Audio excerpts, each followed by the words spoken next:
Day, but it's cooling off in Texas, as Lee Grant is saying. It's only 98 degrees. We haven't hit 100 degrees yet, but hey, we probably still could. Welcome aboard, Lee Grant. Welcome aboard, E2247. Welcome aboard, Bruce Pollard. Welcome aboard, Bridge MCP. Welcome aboard, our beautiful Yvette Avery Herod. Welcome aboard, AVQ. AVQ says, this is a cult. Axios, CBS News, you got foul fine.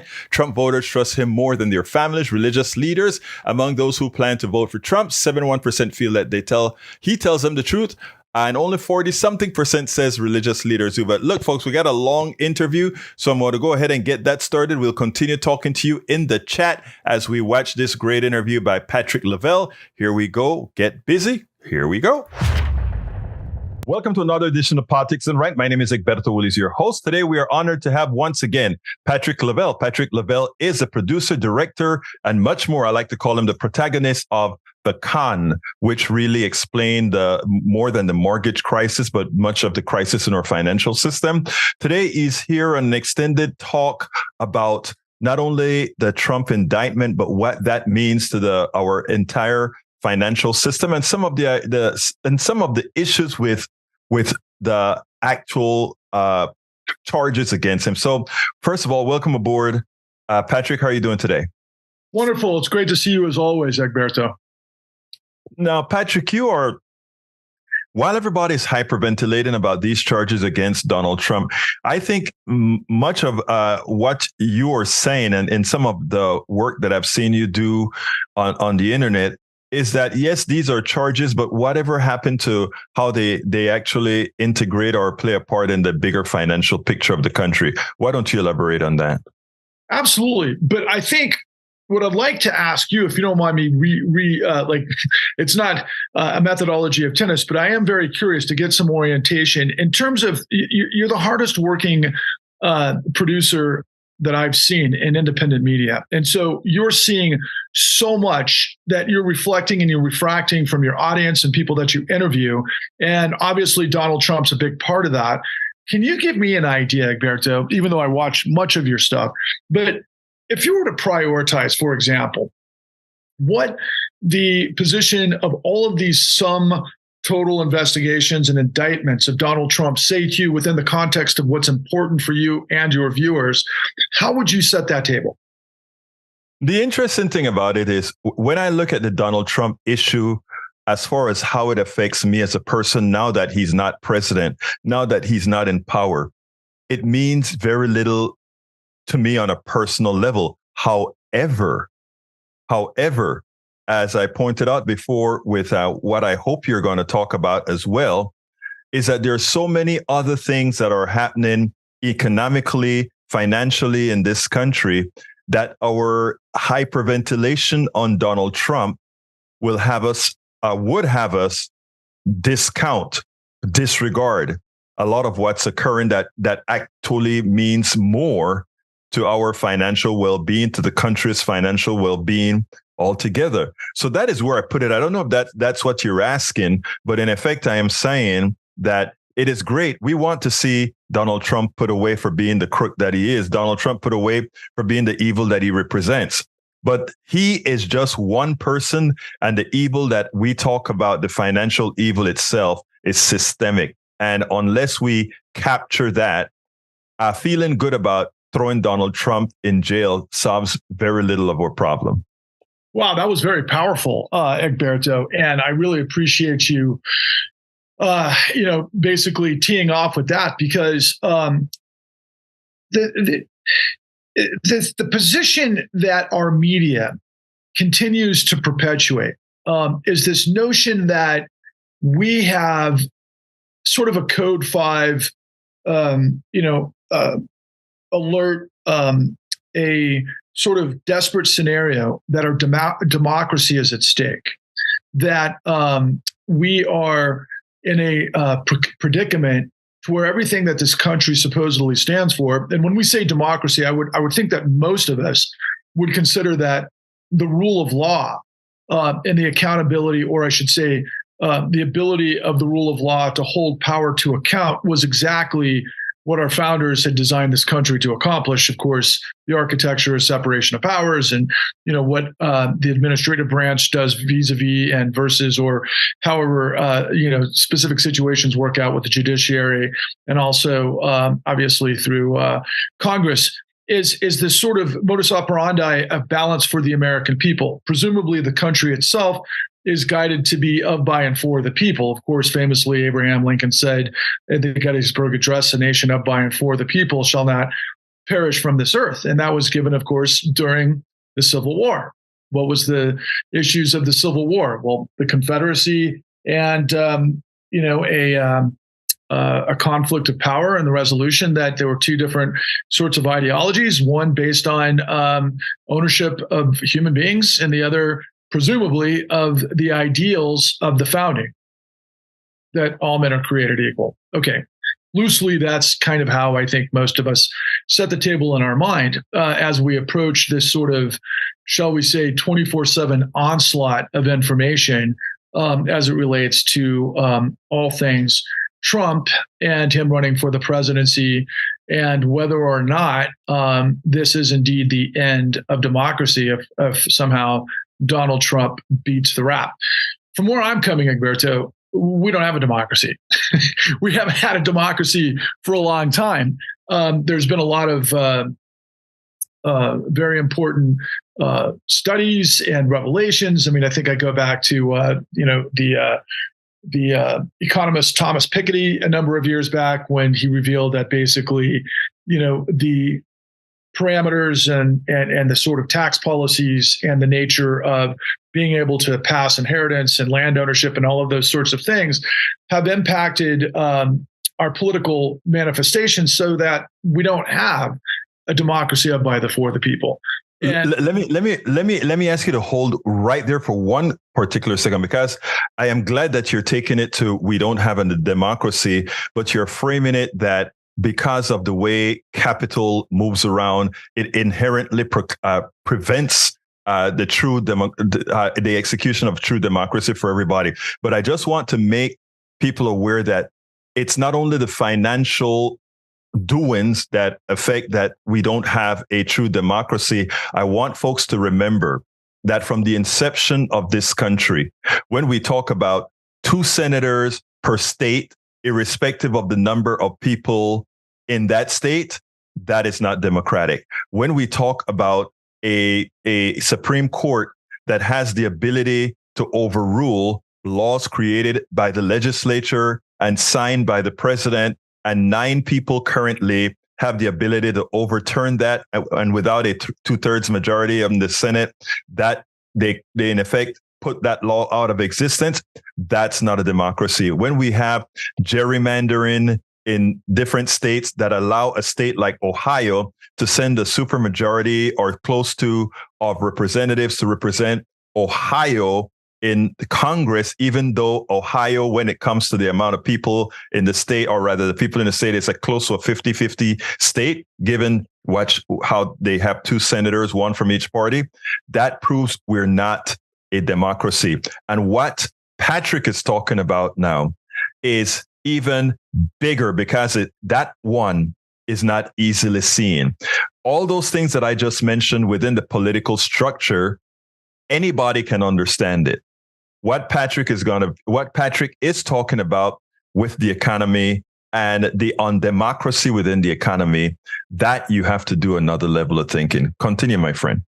Well, absolutely. And I really appreciate you, again, setting the stage appropriately with that analysis, because, in addition to that, of course, many of our friends in this country will always like to point out, well, we were never designed as a democracy. We're designed as a representative republic. Yeah. Based on constitutionality of the whole thing. And, what that is to me, once you understand how this whole thing works, especially over the course of decades of policy and that sort of thing, especially when it comes to gerrymandering, probably above all for me. But you get into this notion of, oh, wait a second, what you guys are talking about is a government for the minority, those that are the most well-placed, that can manipulate the most and be able to create the sort of inverse perverse of what we all think is or buy into or taught from the very beginning in most of our culture, particularly in popular culture, reinforces these sorts of misunderstandings, is this nature of, well, okay, anything is possible in this country because we've set the table of fairness that enables me as an individual the dynamic opportunities to evolve to where I want to go, that I'm in a sort of control of my own destiny, that I will find a place in society that I can engineer and architect for myself. And therefore, the country, because of the scaffolding of the laws and the regulations and the nature of how things work, will be able to afford me those opportunities. So I buy in because therefore it's liberty and justice for all. Therefore, it is a government of, by, and for the people, which of course you just demonstrated isn't, and it has been a problem from the very beginning.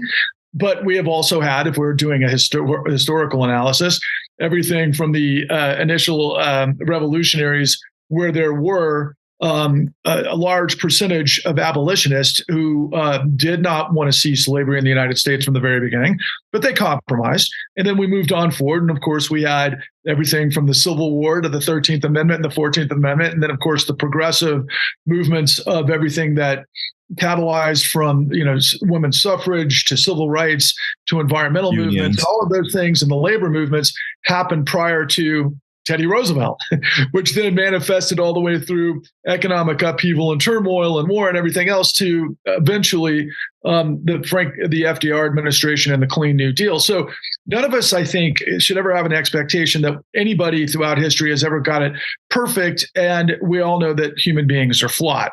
But there is a big, big, big difference between the sort of, shall we say, perception at the moment, particularly those of us who are, shall we say, status quo Democrats, if that happens to be the case, that the one impediment to the shall we say, the functionality of the United States democracy is this clown, Donald Trump, a guy who you'd have to be absolutely blind not to see over the course of literally decades, and it wouldn't take a lot of research for you to understand all of the ways that Donald Trump has been operating, quite frankly, in a racketeering enterprise for literally decades.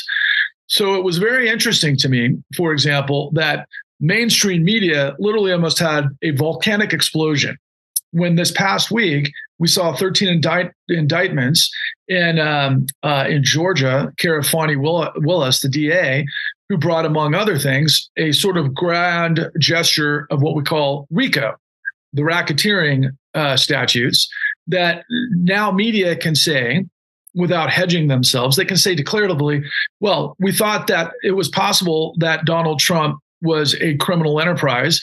And of course, he acted criminally within the context of the insurrection.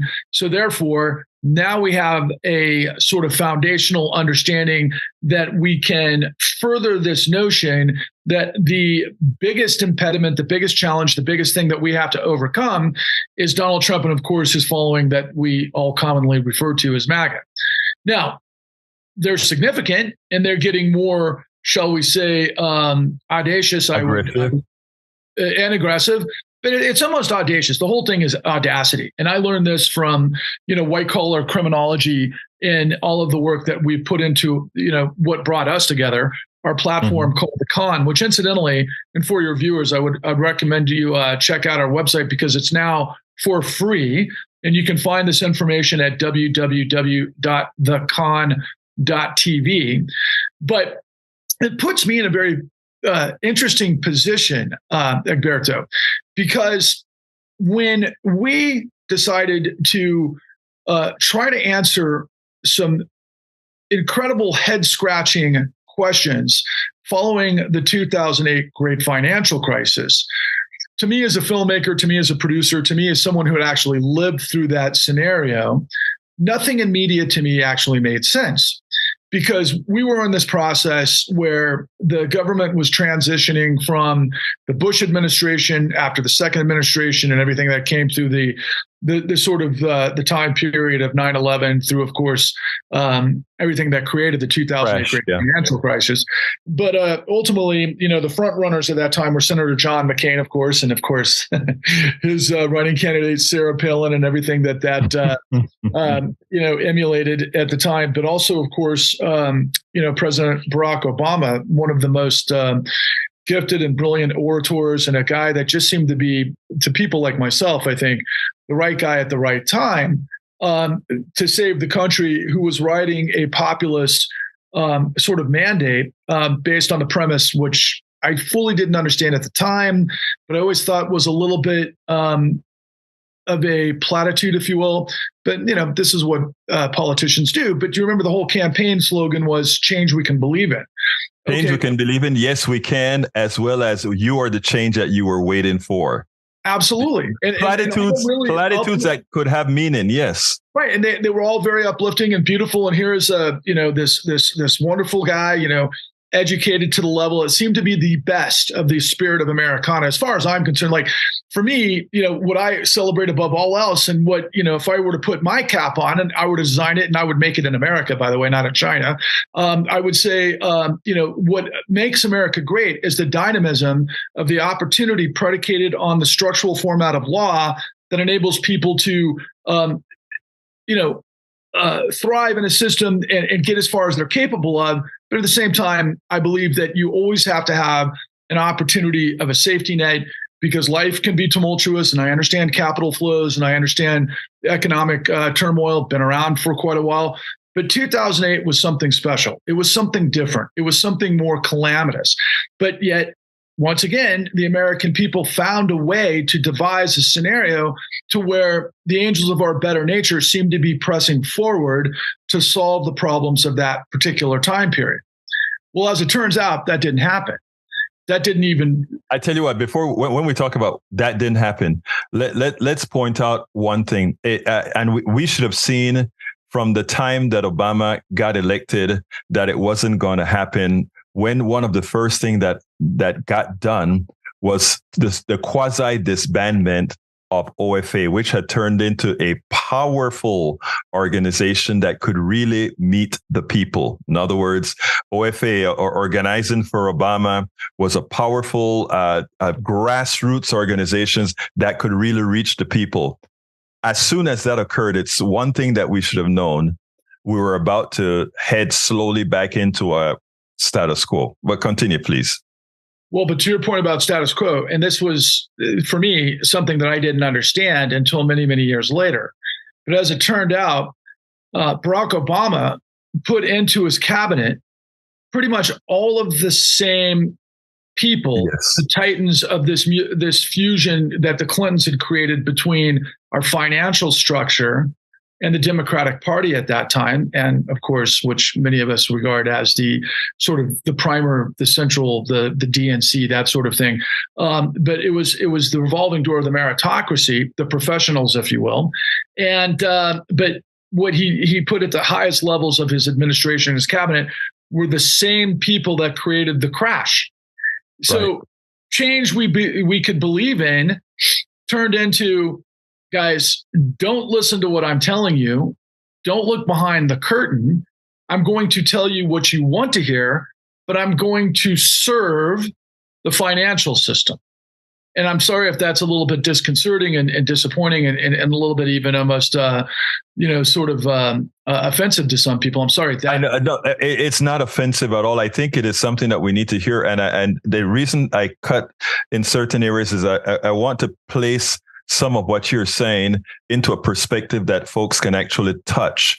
When you talk about the status quo, or when I mention the status quo and you talk about, I'll tell you what you want to hear, but I'll keep doing what we've always done.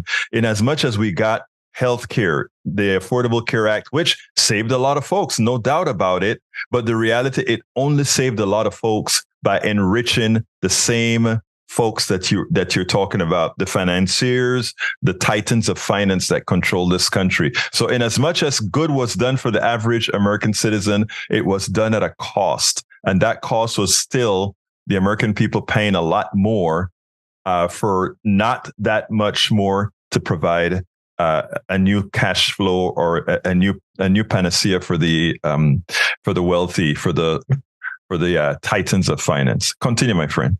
Well, let's leapfrog ahead from 2008 to 2020, January 6th, 2020. So we have this insurrection.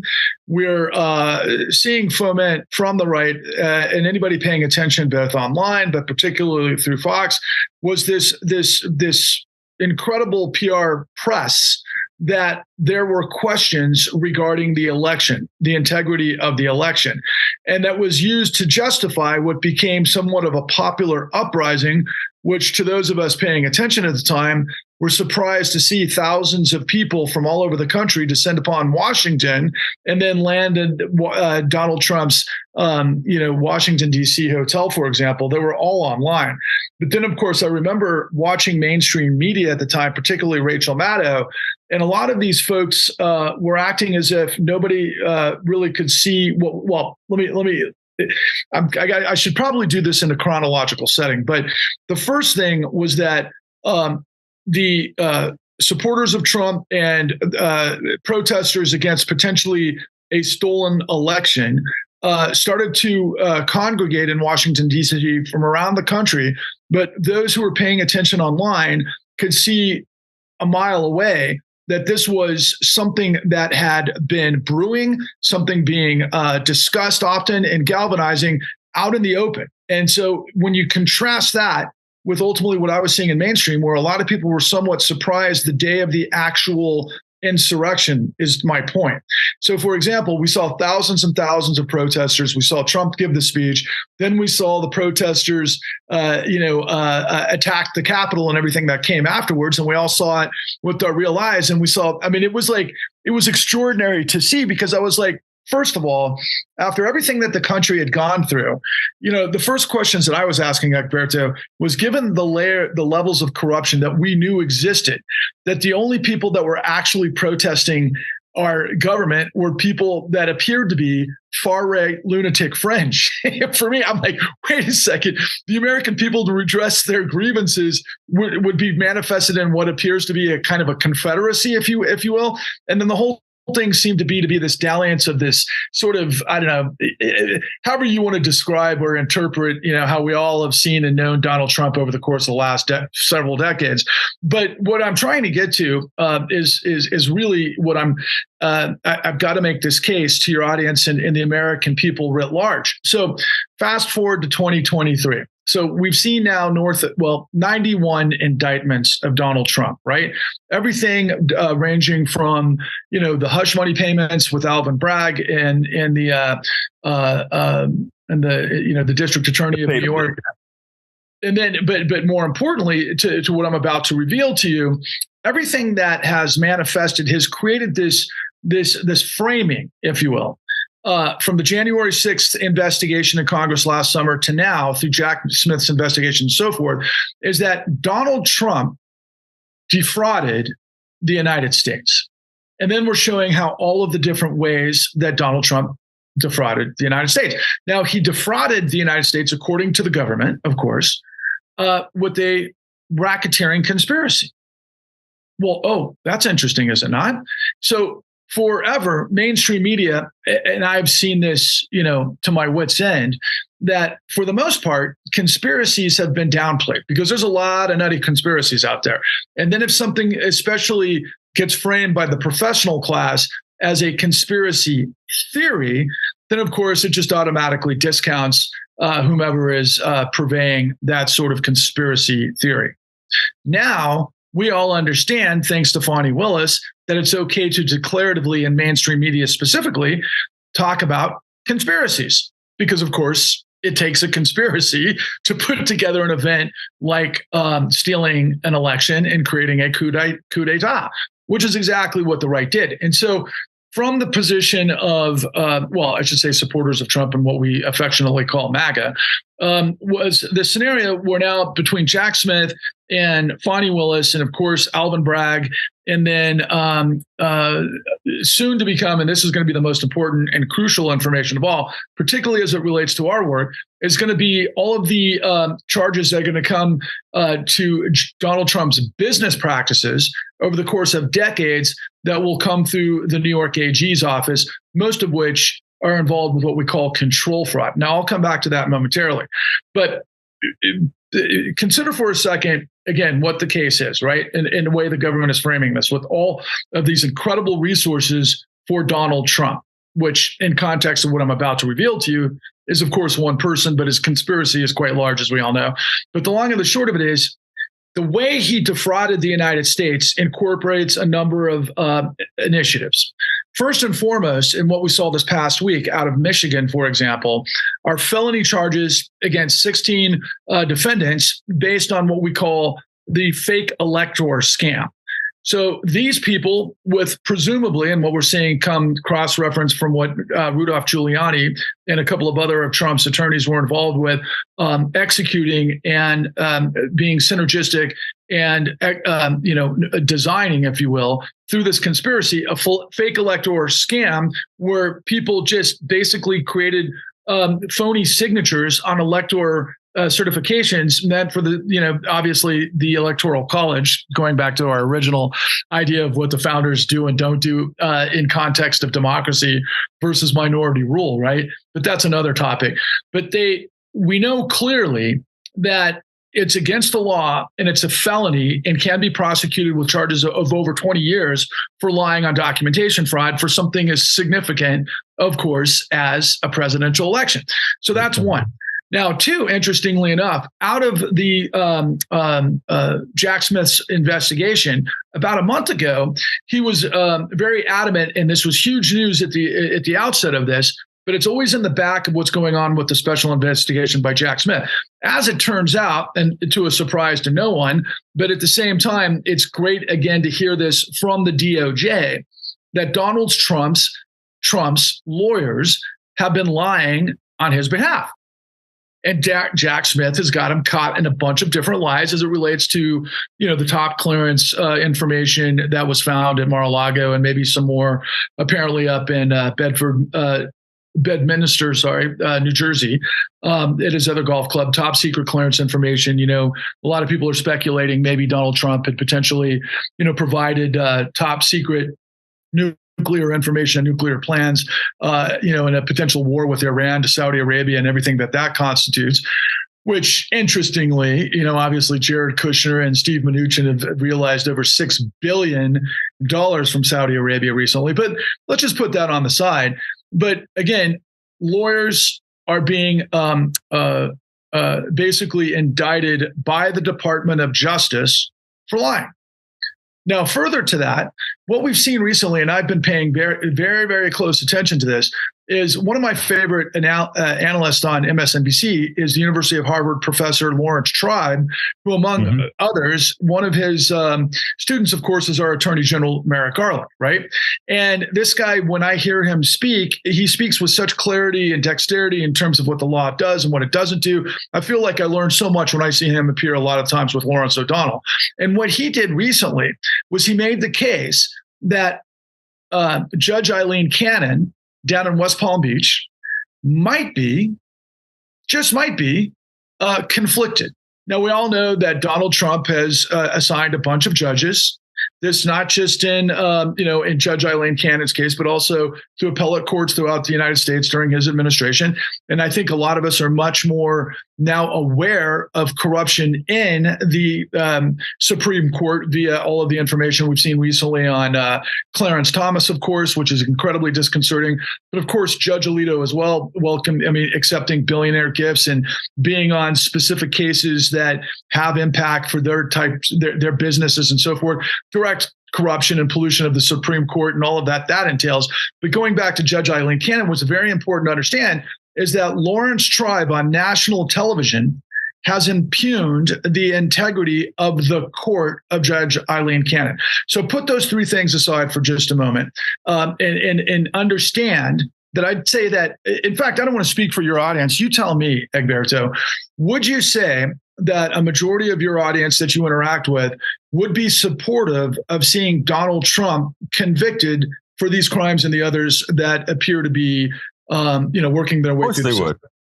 Of course they would. They would definitely. Why would they, out of curiosity? Why would they? And they really think he's a bad person that has committed all these crimes. But not only that, but the system is ready. The system has not the system. Part of the system. The sort of middle of the system now sees him as a liability, and they're willing to let him go. But the truth of the matter is, again, like I mentioned earlier, there's a whole lot of bigger things to fry. So, I mean, we're spending a lot of time on this when there's a lot else going on. But continue. I'm going to bring that, but I just want you to, and I think you did, but I'm just going to ask you a follow-up question if you don't mind.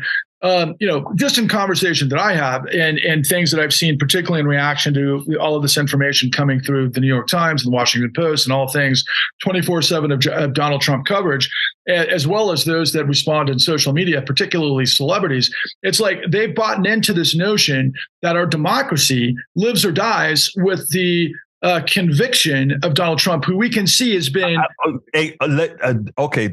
Let me tell you, first of all, and if I understand where you're going with that, that is a very important thing that most Americans better realize right now. Donald Trump was not the problem. The system has always been the problem. Donald Trump was just an inept person that came out and said out loud what everybody has been and continue to do behind the scenes.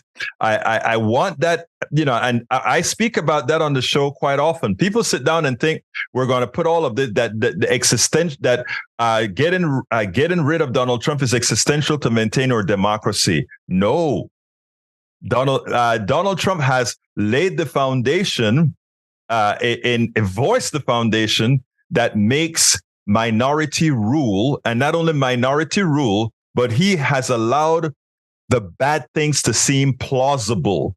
And that's the greatness of why, so when he's gone, what we have are more intelligent people capable of executing what he attempted to execute and failed. He says the quiet parts out loud because he's not the brightest bulb in the box. In addition to that, he's so arrogant. He's so arrogant. I'll use this as kind of a comedic sort of, antidote to the whole thing. And then I'll move on to the next point, which is exactly what you've telegraphed and inappropriately so.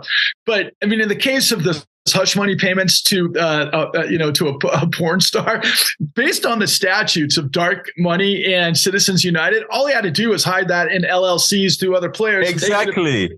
Not very smart, is he? Never had broken the law. He just he's so lazy that he went around the statute. We have Citizens United that would have protected. We have McCutcheon that would have.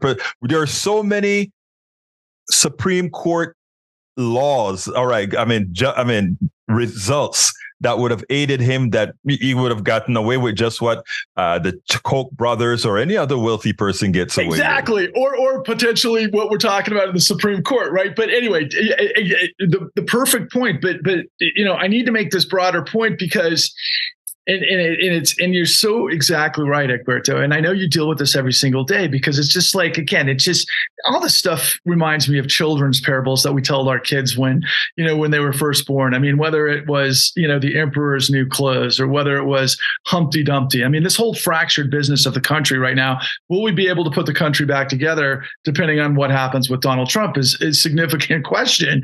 But it's ridiculous considering that Donald Trump is literally both a reflection. He's a mirror. He's a reflection and a refraction of everything we show you in our work, the con that is our financial system got away with to the tune of tens of trillions that destroyed tens of millions. And let's make that connection now, because I think we probably have about 12 minutes left, and I know you have to build up that connection because, like we mentioned up in the beginning, we're thinking getting to Trump is going to solve the nation's problems, like you're about to explain. He is just the person that we can get rid of now because he's already cauterized the bad. And he's made the bad plausible. Continue, my friend. I have to thank Donald Trump for just being this guy to basically show just so clearly exactly what we're in the midst of, because he's just shoving it in everybody's face. Look, the bottom line is this, okay? In our work, The Con, again, that is available now for free at www.thecon.tv. What we had to do was we had to pull the strings on what our financial system actually is based on the 2008 great financial crisis. And what we discovered was there were literally, Egberto, this is not hyperbole. I know this number is going to sound crazy. I assure you it's accurate. And I not down to within 5, but it literally tens of millions of felonies were created in what we call liar's loans. Now, liar's loans is this approximation of using documentation fabrication, because brokers were able to utilize methodologies because they knew the numbers and all of the different parameters that were used to be able to get a loan approved. They were incentivized by CEOs of this country, because we have what's known as modern executive compensation, where after the Clinton administration, we got rid of most of the regulation that we put in play after the Great Depression to prevent all of this stuff from happening. But because we had the revolving door, and there's outsized influence of our financial system and our legal system, and they got deeply involved with the Democratic Party and the Republican Party. There's slight differences between the two of them, as we all know.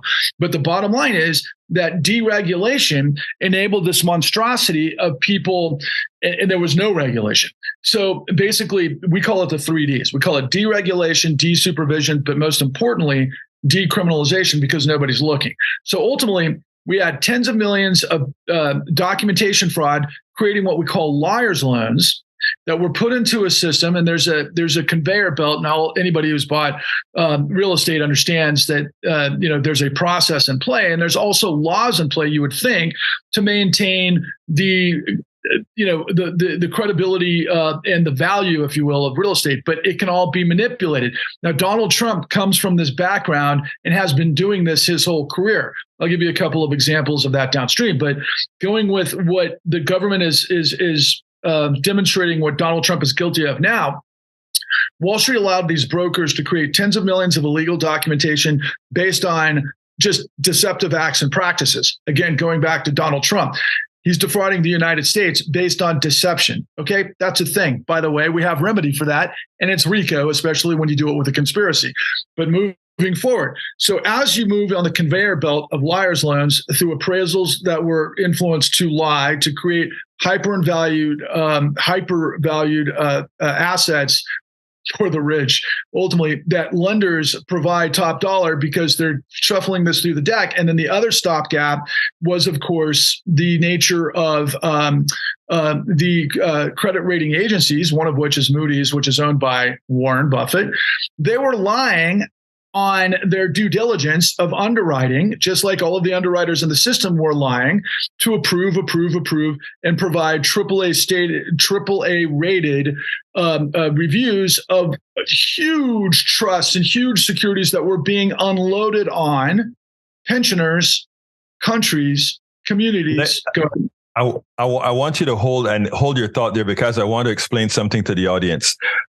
These guys gave all of this a semblance of legality. And when we talk about the rating agencies, what they did is they learned how they supposedly had mathematicians who learned how to packetize bad debt with medium bad debt, with good debt, and with best debt, and somehow turn the combination of those papers into a Class A asset, which means an asset that is of good risk.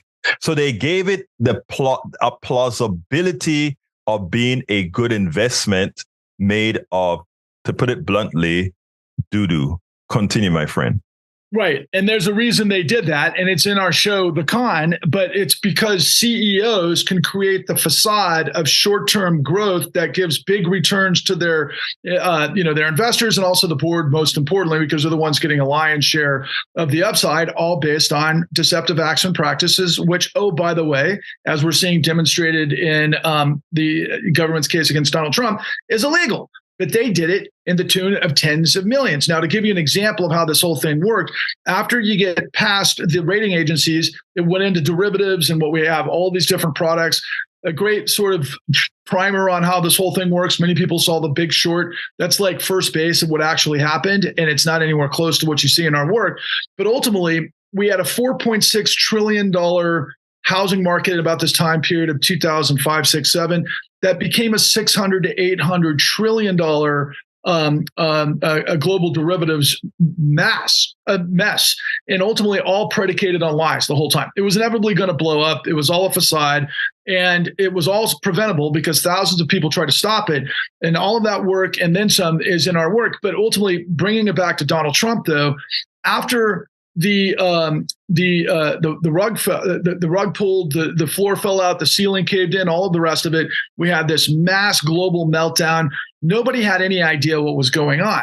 We ended up calling it subprime, and then we started blaming, people that we claimed, took out more than they can afford, or they didn't know what they were doing. And in many cases, most people blamed minorities because it was like you shouldn't be able to loan to minorities, and they were blaming at the time what was called the Community Reinvestment Act and all sorts of other things. I don't want to litigate all of that at the moment. I just want to stay on path considering the time period here, comparing it to where we are with Donald Trump, because ultimately, after everything got destroyed and why we went to go make our work, the Department of Justice under Barack Obama, led by another African-American who we all, I think at the time, celebrated as being the first African-American, director of the DOJ in the Americans in the history, instead of bringing the mass information that I now know existed beyond comprehension that the media never delved into, and that was the reason we had to make our work to begin with. They never put the entirety of the puzzle together. The Department of Justice had all of this information, but instead of bringing all of the power and the might of the legal system apparatus of the United States to bring massive racketeering charges against racketeering enterprises, particularly through the Dons, not to be confused with Don the Con, but the Dons, the heads of Wall Street, the CEOs that were manifesting what we call a control fraud based on all of these elements that go into the pipeline. Instead of bringing the RICO statutes against them, what we did was we did deferred prosecution agreements. They didn't have to admit to anything. The investigations stopped. And ultimately, at that time period, the government did this incredible smoke and mirrors where they sold the world that we were going to spend $700 billion from Congress to save the financial economy of the world. Mm-hmm. And ultimately, what we did was that was all just smoke and mirrors because the Federal Reserve behind the scenes decided to unleash at the time in 2009 $29 trillion. Yes. $29 trillion to these racketeering enterprises that blew up the world, that were all provable, that are all being demonstrated because they used, and I'll finish with this real quick and then I'll answer your questions. They, among other things, I demonstrated that there was millions upon millions of documentation fraud. But ultimately what we find in the collapse of the 2008 great financial crisis, we had millions of foreclosures. Well, you can't have coal transmuted into gold and then transmuted into coal again. That's what they did in terms of the documentation fraud. So attorneys all across the country and what we call foreclosure mills working with this apparatus called servicers worked in concert to create liars fraud closures. So they created the same type of mechanical lies to foreclose on millions of people that got completely set up and destroyed and had their houses taken, and then the collateral damage that comes from there. And as it turns out, judges, and we're talking thousands of judges, were working in cahoots to ignore all of the actual information that they wouldn't allow what we call discovery, which is what you have to put all of these cases together. So instead of all of the law working in concert on behalf of the millions upon millions of people that got destroyed by the system, the law actually worked for the guys that did it. as did our financial system. So the relevance would be, okay, so guys who were all up in arms about, as justifiably so, Donald Trump getting away with murder, of the American dream, or, law and order and all the rest of it. Just imagine if, knowing what you know now about all of his cumulative cases, that we decided as a country, hey, look, no harm, no foul. Let's give Donald Trump a few $1 billion, maybe a few trillion, and let's just wipe everything clean. And, that'll be that. That would be the equivalent of what we did to Wall Street. And it's ridiculous. Well, I mean, it's interesting because what I wanted to bring up is that Donald Trump has a point. And I hate to say this, but he has a point. The fact that they're going to come after him for racketeering on the state level, the fact that they're going to come to him on all these other charges that others have been a bit smarter in doing the same, meaning the bankers per se. Donald Trump does have a point.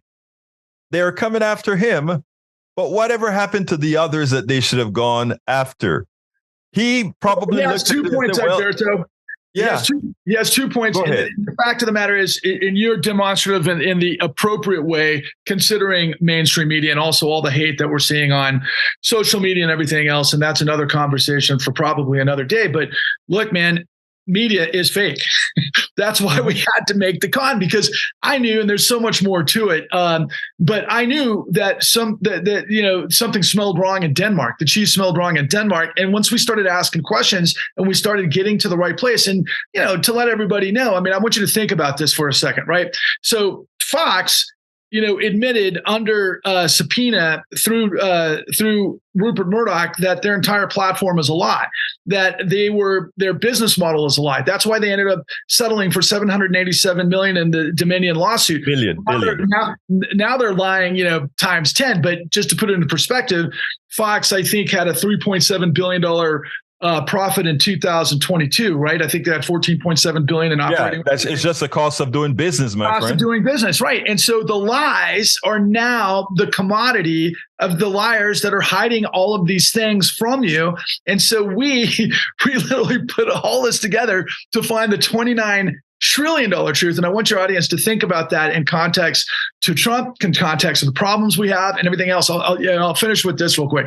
Barack Obama and President Biden and, a litany of, whatever we might call, mainstream Democrats have justifiably recently celebrated what looks to be a lot of sort of next level celebration by way of moving into renewable energy, for example. And a lot of this stuff has been coming from last year's, budget that came out of Congress, that there was a lot of, obviously the Republicans were trying to. It was like 6.7 trillion. Then it went to 1.7 trillion. We spent 1.7 trillion to get what appears to be something to celebrate. Meanwhile, we've given at least north of 50 trillion to the financial system since 2009. But it's worse than that, because that $1.7 trillion is over 10 years. We're talking about, talking about when they bailed out the banks on the order of 20 something trillion dollars, that was instantaneous. Last week I was given a lot of the subjects that I was covering was that Wall Street is a fraud. There is a man, I don't remember his name, who actually talked about the 2008 crash, and he betted against the market and made billions betting against the market in 2008. He's doing the same thing again right now. Michael Burry. Michael Burry. And the funny thing about it is that's the real big short, just right. The fact that a person can just go ahead and make a bet on our economic system proves that the entire thing is fraudulent. Absolutely. The way we met was from a statement Bernie Sanders made. Wall Street's business model is fraud. It's fraud. And that's how we came together. And here we are closing with Donald Trump getting caught up in RICO on a state level and in many other statutes on the federal level, when all the people that are much more damaging than Donald Trump. And by the way, we want Donald Trump convicted. Absolutely. Those that are don't think that we don't want Donald Trump convicted. This guy's evil and we want him gone forever. But we also want the titans of finance who screwed, who caused the deaths of millions of thousands of Americans because they took their money, they conned them, as in what my brother here created in his series, The Con. We want those taken care of. Give me a quick closer, Patrick. I'm going to try to do this as quickly as I can. So I apologize to older listeners if I talk too fast on this, but thank you for the opportunity to speak to you and your audience. Once again, I really appreciate all that you do.